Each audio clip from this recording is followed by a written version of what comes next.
할렐루야. 오늘도 주님의 은혜가 우리의 죄를 다 씻을 만큼 우리를 덮어주실 줄로 믿습니다.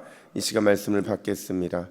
이 복된 시간에 주시는 하나님의 말씀은 우리 레위기 21장 1절에서 9절까지의 말씀입니다.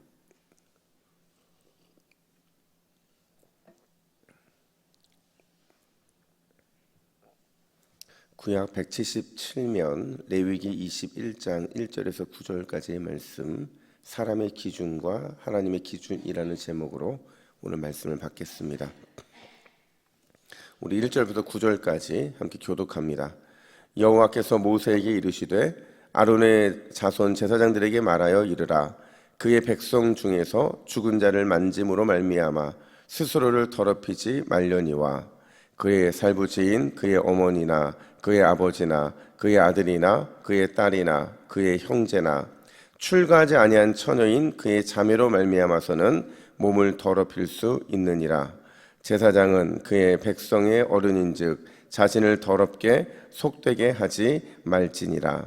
제사장들은 머리털을 깎아 대머리 같게 하지 말며 자기의 수염 양쪽을 깎지 말며 살을 베지 말고 그들의 하나님께 대하여 거룩하고 그들의 하나님의 이름을 욕되게 하지 말 것이며 그들은 여호와의 화제 곧 그들의 하나님의 음식을 드리는 자인즉 거룩할 것이라.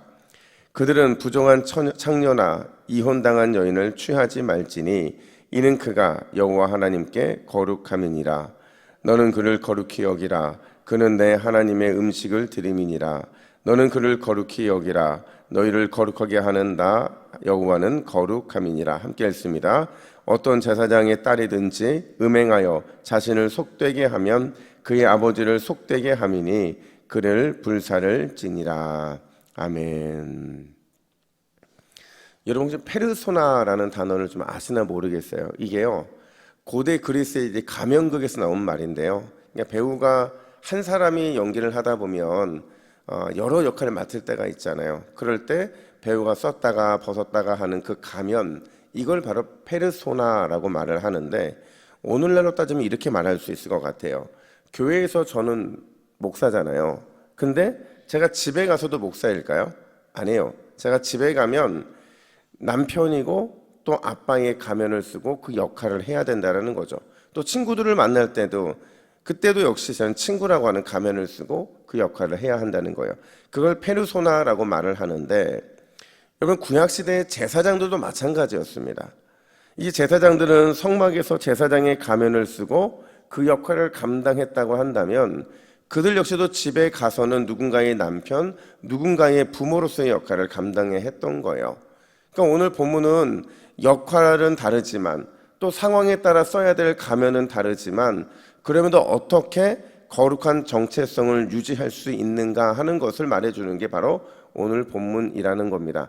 특별히 제사장이라는 관점에서 거룩한 정체성을 유지하기 위한 두 가지가 강조되고 있는데, 첫 번째로 나를 부정하게 만드는 것이 무엇인지에 대해서 우리는 늘 분명하게 인식하고 있어야 한다라는 겁니다. 다른 말로 말하면 우리가 자주 넘어지는 게 있잖아요. 평소에는 괜찮은데 늘 이것 때문에 넘어지는 게 있거든요. 그래서 나를 낙담시키고 무너지게 하는 것, 내가 하나님 앞에 거룩함을 무너지게 만드는 것, 그게 무엇인지를 분명히 인식하고 살아가야 한다라는 겁니다.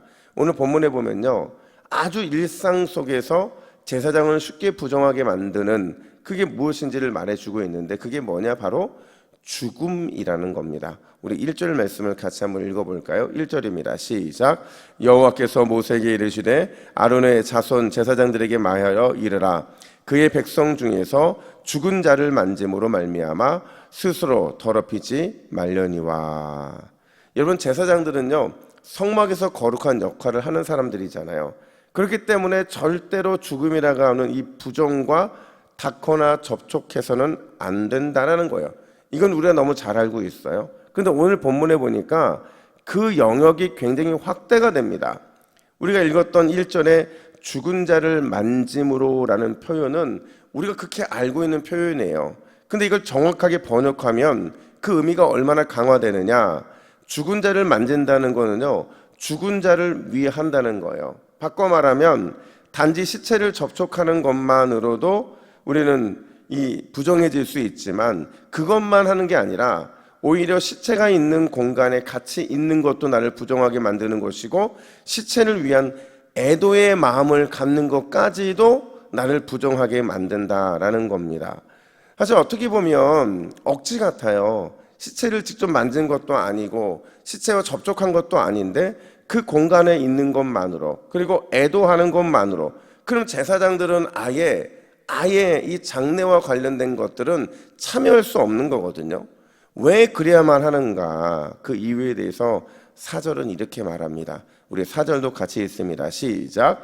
제사장은 그의 백성의 어른인즉 자신을 더럽혀 속되게 할지 말지니라. 아멘. 무슨 말이냐면요, 제사장들은 리더라는 거예요. 모든 일에 있어 본이 되는 삶이라는 거죠. 그러니까 제사장이 너무도 쉽게 이 나를 부정하게 만드는 현장에 있고 그것과 접촉하고 또 그것에 대해서 마음을 떨쳐버리지 못하게 된다면 그걸 보고 있는 모든 백성들은 제사장들이 그렇기 때문에 오히려 쉽게 부정한 것에 마음이 약해질 수 있다는 거예요.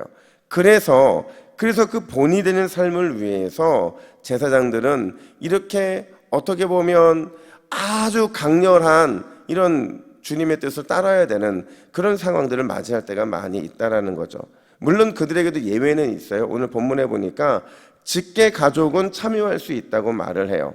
근데 그럼에도 불구하고 장례에는 참여할 수 없고 누군가의 애도에도 참여할 수 없다.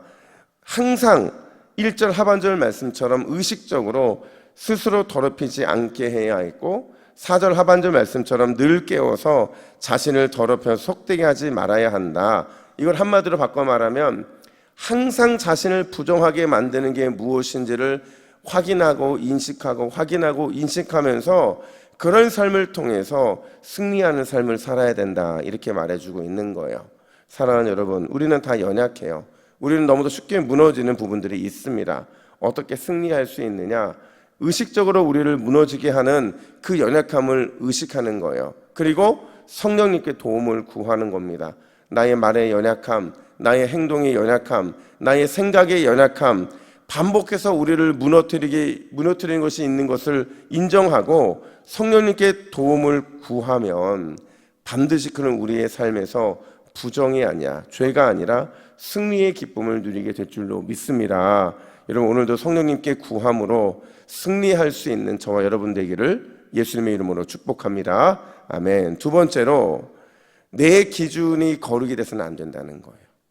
거룩을 따라 살아가되 내 기준이 거룩이 돼서는 안 되고 오히려 하나님의 기준의 거룩을 추구해야 된다. 오늘 그걸 말해주고 있다는 거죠. 여러분 한번 생각해 보세요. 우리도 늘 거룩을 얘기하는데 내 기준의 거룩이 높을까요? 하나님의 기준의 거룩이 높을까요? 어떤 게 높을 것 같아요? 당연히 하나님의 기준의 거룩이 높죠. 근데 우리는 자꾸 하나님의 기준의 거룩이 아니라 내 기준의 거룩에 따라서 거룩을 추구하며 살아가고 있다라는 겁니다. 그것에 만족하며 살아가고 있어요. 왜 그러느냐? 그게 쉽거든요. 하나님의 거룩을 따라가려면 너무 힘든 거예요. 하나님의 거룩을 따라 살아간다는 건 너무 불편한 겁니다. 그러니까 내 거룩을 적당하게 선택하고 쉽게 편하게 그 길을 가면 된다는 게 우리의 마음이기 때문에 우리는 늘 내 기준에 따른 거룩을 선택한다는 거예요. 여러분, 제사장도 마찬가지였을 거예요. 내가 성막에서 봉사하니까 이 정도만 해도 괜찮겠지. 하나님도 충분히 이해해 주실 거야. 다른 사람들은 더 거룩하지 않은데 이 정도면 충분할 것이다. 이런 유혹이 그들의 마음 가운데 있었다는 거예요. 근데 그런 그들을 향해서 오늘 본문은 뭐라고 말을 하느냐? 7절 말씀 보세요. 우리 7절 화면 보시고 같이 읽습니다. 시작. 이는 그가 여호와 하나님께 거룩함이니라. 여러분, 지금 여기서요, 여호와 하나님께 거룩함이라는 것은 기준을 말해주고 있는 거예요. 하나님께 거룩한 사람들, 즉 제사장은 하나님의 기준에 거룩한 삶을 살아내는 그 역할을 하는 사람들이라고 말하는 거죠. 그래서 8절을 또 이렇게 말을 해요. 너희를 거룩하게 하는 나 여호와는 거룩함이니라. 마찬가지로 제사장들을 거룩하게 하는 기준이 누구라는 거예요? 여호와 하나님이라는 겁니다. 그분의 거룩함을 기준으로 살아야만 온전한 거룩한 삶을 살 수 있다는 걸 말해주고 있는 거예요. 한번 생각해 봤어요? 제사장들의 입장에서 일반 백성들은 그렇다 치더라도 진짜 일반 제사장들이 받았던 유혹이 뭐냐?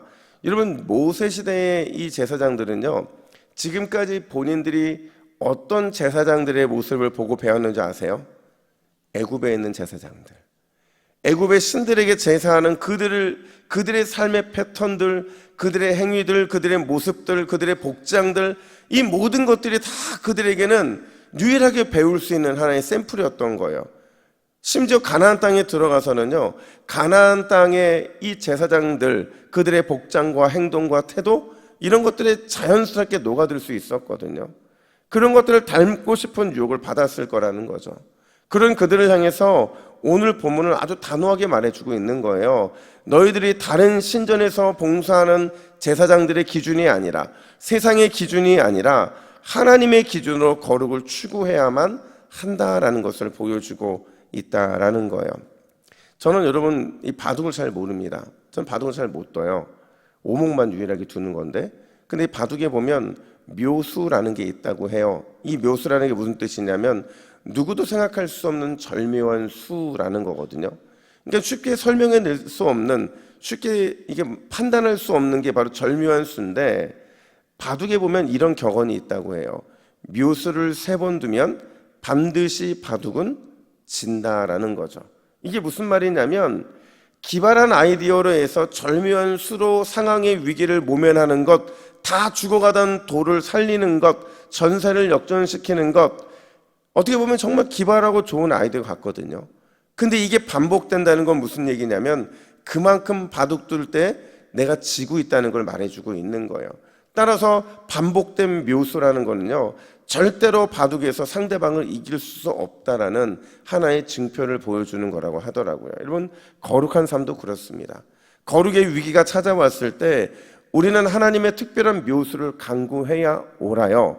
근데 우리가 늘 하나님의 이런 특별한 묘수만을 구하는 건요, 건강한 신앙이 아니라는 거예요. 오히려 날마다 거룩한 기준에 따라서 우리 자신을 복종시키고 순종하며 살아가는 것, 그게 바로 우리를 건강하게 만들고 더욱더 하나님 앞에 거룩하게 만들어갈 수 있다라는 겁니다. 그래서 바울은 디모데에게 뭐라고 권면을 하느냐? 우리 디모데전서 4장 5절 말씀 같이 읽습니다. 시작. 하나님의 말씀과 기도로 거룩하여 짐이라. 아멘. 우리가 거룩해지는 게 무엇과 무엇이래요? 하나님의 말씀과 기도다, 이렇게 말하고 있어요.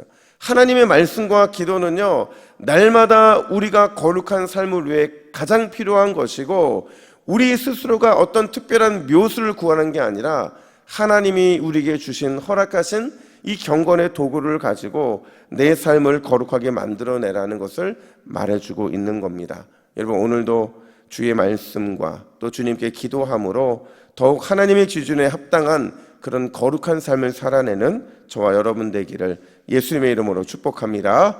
아멘. 우리 화면 보시고 오늘 새벽의 기도의 제목을 같이 읽습니다. 시작. 주여, 오늘도 나를 넘어져 정하게 만드는 것들로부터 승리하게 하옵소서. 말씀과 기도로 하나님 기준의 거룩한 삶을 살게 하옵소서. 아멘. 이렇게 기도하겠습니다. 하나님 아버지, 나를 끊임없이 부정하게 만들고 나를 넘어뜨리는 것이 무엇입니까? 하나님, 오늘 이 새벽에 알게 하여 주시고 나를 넘어져 부정하게 만드는 것들로부터, 죄를 짓게 만드는 것부터 승리하는 우리 새벽 기도자들 되게 하여 주시옵소서. 하나님, 우리를 주의 거룩한 삶으로 살게 만드는 것은 날마다 말씀 앞에 또 기도함으로 달려나가는 것인 줄로 믿습니다. 오늘 이 새벽에 주의 말씀과 기도로 무장하여서 온전한 거룩한 삶을 살아내는 기쁨의 주일이 될 수 있도록 인도하여 주시옵소서. 감사드리며 예수님의 이름으로 기도하옵나이다. 아멘.